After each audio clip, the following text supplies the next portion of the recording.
ഒരു മരണം ഒരു വീട്ടിൽ ഏൽപ്പിക്കുന്ന ആഘാതം അത് വളരെ വലുതാണ്, വേദനാജനകമാണ്, ഭാരമാണ്. പ്രിയപ്പെട്ടവരുടെ മരണത്തിന് ശേഷം ജീവിതത്തിലേക്ക് തിരിച്ചു വരാൻ പറ്റാതെ വലിയ ഭാരത്തിൽ കഴിയുന്നവരെ നമ്മൾ കാണാറുണ്ട്.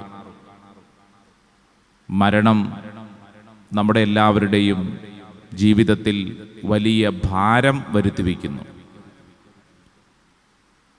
ഇപ്രകാരമുള്ള ഈ മരണകരമായ അനുഭവങ്ങളെക്കുറിച്ചൊക്കെ ധ്യാനിക്കുമ്പോൾ നമ്മുടെ മനസ്സിൽ ഇടയ്ക്കിടയ്ക്ക് വരുന്ന ഒരു പ്രധാനപ്പെട്ട ചോദ്യമുണ്ട്. ഈ മരിച്ചയാൾക്ക് എന്ത് സംഭവിക്കുന്നു? മരിച്ചയാൾക്ക് എന്ത് സംഭവിക്കുന്നു? മരിച്ചയാളെ നമ്മൾ എന്ത് ചെയ്യും? സെമിത്തേരിയിൽ കൊണ്ടുപോയി കുഴിച്ചിടും. ഇപ്പം ചോദ്യം, ഇയാൾക്ക് എന്തു പിന്നീട് സംഭവിക്കുന്നു?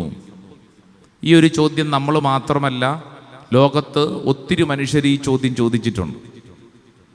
മാർട്ടിൻ ലൂതർ എന്ന് പറയുന്ന വലിയൊരു തത്വശാസ്ത്രജ്ഞൻ ഈ വിഷയത്തെക്കുറിച്ച് അവഗാഹമായി ചിന്തിച്ച് അയാൾ ഒരു വലിയ പഠനം തന്നെ വരുത്തിയിട്ടുണ്ട്. അയാളുടെ പഠനത്തിൽ പറയുന്നത്, സെമിത്തേരിയിൽ കൊണ്ടുപോയി വെച്ച ആ വ്യക്തിയുടെ ആത്മാവ് ബോധമില്ല, പക്ഷേ അവിടെ ഉണ്ട് എന്നാണ് അയാളുടെ പഠനം.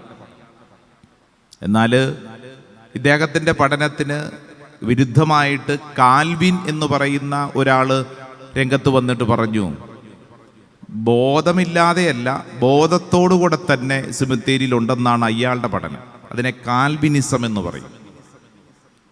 നമ്മളിതിനെക്കുറിച്ചൊക്കെ കേൾക്കുമ്പോൾ നമ്മളുടെ നാട്ടിലും നമ്മുടെയൊക്കെ ചുറ്റുവട്ടത്തും ഇത്തരത്തിലുള്ള അനേകം ചിന്തകളും ധാരണകളുമൊക്കെ ഉണ്ട്. കഥകളും ഉപകഥകളുമൊക്കെ നമ്മുടെയൊക്കെ നാട്ടിലുമുണ്ട്, ഇല്ലേ? അതുകൊണ്ടാണ് വെള്ളിയാഴ്ചകളിൽ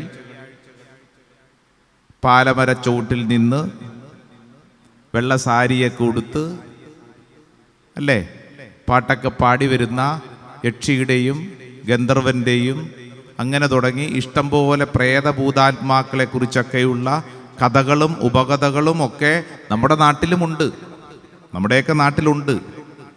അനേക സിനിമകളിൽ ഇത്തരത്തിലുള്ള കാര്യങ്ങൾ അവതരിപ്പിക്കുന്നുണ്ട്.